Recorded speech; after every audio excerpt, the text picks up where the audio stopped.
aturan azan sekarang? Oh iya, itu kemarin kita sudah terbitkan surat edaran pengaturan. Kita tidak melarang masjid, musola menggunakan toa, tidak. Silahkan, karena kita tahu itu bagian dari syiar agama Islam, ya.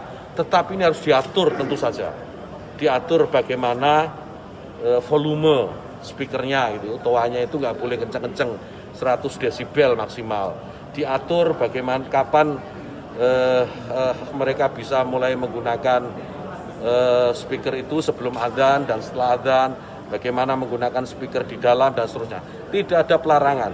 Ini aturan ini dibuat semata-mata hanya untuk membuat masyarakat kita semakin harmonis, meningkatkan manfaat dan mengurangi mafsadat. Jadi menambah manfaat dan mengurangi ketidakmanfaatan. Karena kita tahu, misalnya ya, kita tahu di daerah yang mayoritas muslim, hampir setiap 100 meter, 200 meter itu ada musola masjid. Ya, bayangkan kalau kemudian dalam waktu yang bersamaan mereka semua menyalakan toanya di atas, kayak apa? Itu bukan lagi syiar, tapi menjadi gangguan buat sekitarnya. Kita bayangkan lagi, kita ini muslim, saya ini muslim, saya hidup di lingkungan non muslim. Ya. Kemudian rumah ibadah saudara-saudara kita non muslim itu bunyikan toa sehari 5 kali dengan kenceng-kenceng secara bersamaan, itu rasanya bagaimana? Yang paling sederhana lagi, tetangga kita ini kalau kita hidup dalam satu komplek itu misalnya, kiri kanan depan belakang pelihara anjing semua. Misalnya menggonggong dalam waktu yang bersamaan, kita ini terganggu enggak?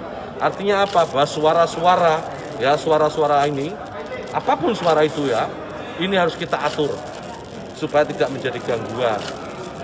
Ya, speaker di musola, masjid, monggo dipakai, silahkan dipakai. Tetapi tolong diatur agar tidak ada yang merasa terganggu. Agar niat menggunakan toa, menggunakan speaker sebagai sarana, sebagai wasilah untuk syiar, melakukan syiar tetap bisa dilaksanakan tanpa harus mengganggu mereka yang mungkin tidak sama dengan keyakinan kita. Berbeda keyakinan, kita harus tetap hargai. Itu aja intinya.